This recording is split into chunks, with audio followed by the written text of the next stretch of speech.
South Africa and its long-time ally Finland exchanged several notes during President Sauli Niinistö's visit to the Citadel of Power. Soon, the country's parliamentarians will go on a study tour in some European countries, including Finland, to investigate how they have managed to get coalition governments to work and adapt what they learned to the South African context.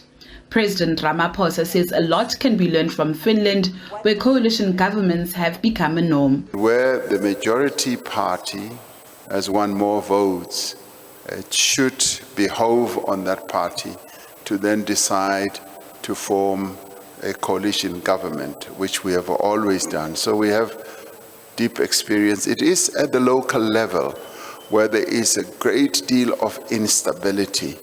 And it is this that we need to resolve and stabilize those local government, municipal governments. And that is why we're now thinking of having a threshold.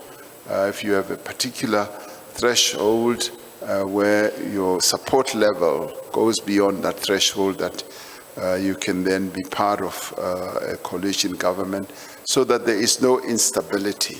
Because in the end, it is the service that we provide to our people that should come first, rather than the spoils of governance. So that is what we need to focus on. We have a tradition of coalitions, but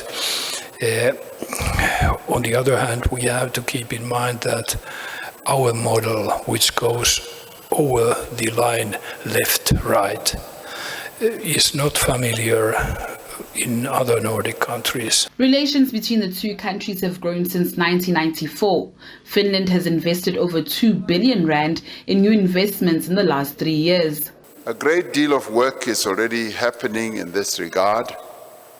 By way of example, Gauteng province recently entered into a cooperation agreement with the government of Finland in the fields of renewable energy and ICT infrastructure, and towards the creation of a business corridor.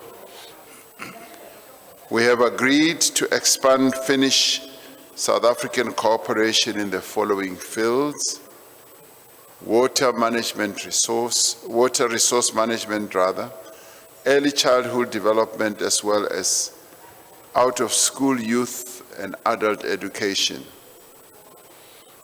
The digital and emerging technologies is one other area. As South Africa and Finland, we expressed our shared commitment to preserving and strengthening a rules-based multilateral system. The hope is that this state visit will result in economic growth for the country. Natasha Piri, SABC News, Pretoria.